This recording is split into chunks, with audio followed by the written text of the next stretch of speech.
A Wayne County Probate Judge just made a historic decision. Instead of putting a Dearborn Heights woman under guardianship, he allowed her to retain her independence with something called supported decision making.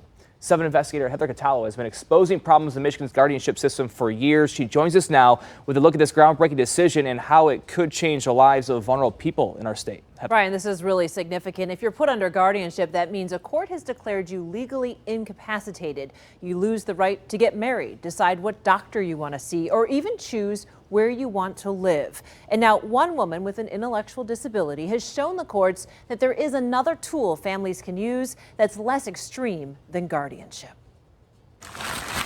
Linda Van Wimmer loves her job. Keeps me busy. The 56-year-old works at STEP, or Services to Enhance Potential, in Dearborn.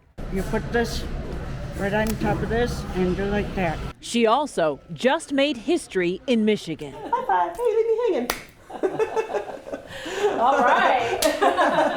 That's because Wayne County Chief Probate Judge Freddie Burton Jr. just issued an order denying a petition that would have put Linda under guardianship.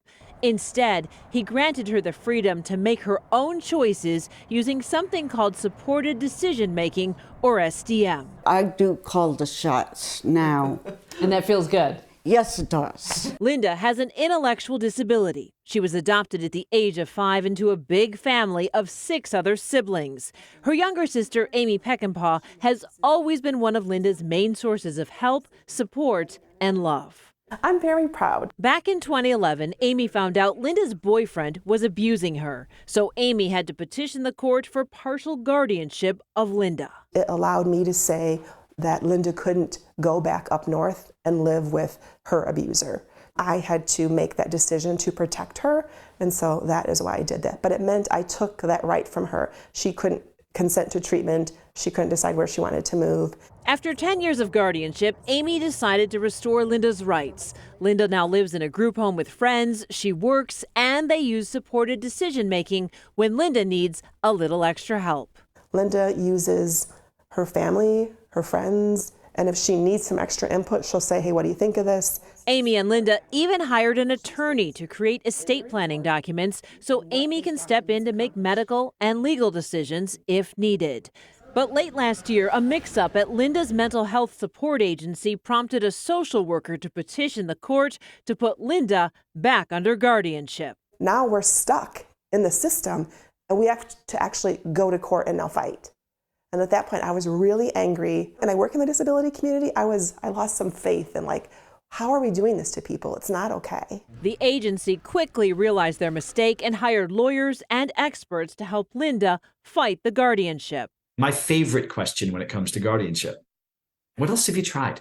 Before we decide to take rights away, shouldn't we ask that question? Rights are precious. Jonathan Martinez is the Senior Director for Law and Policy at the Burton Blatt Institute at Syracuse University. In courts across the country, he successfully argued adults with disabilities don't always need the extreme step of guardianship.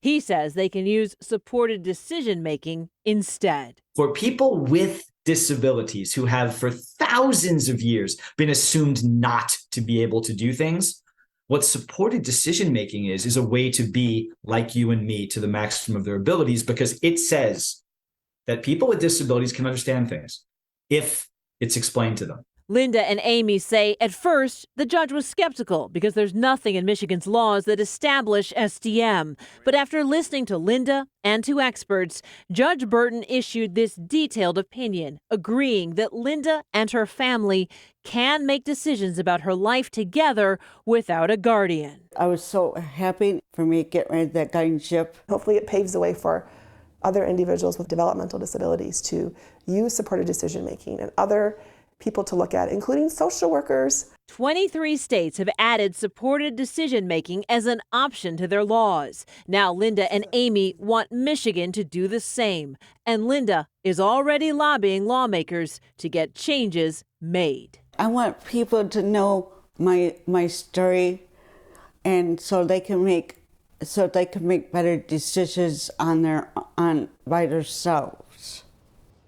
SDM advocates say guardianship is still appropriate in many cases, but they hope that by making supported decision-making part of our laws, some families will have another option that can really empower their loved ones to be as independent as possible. Brian?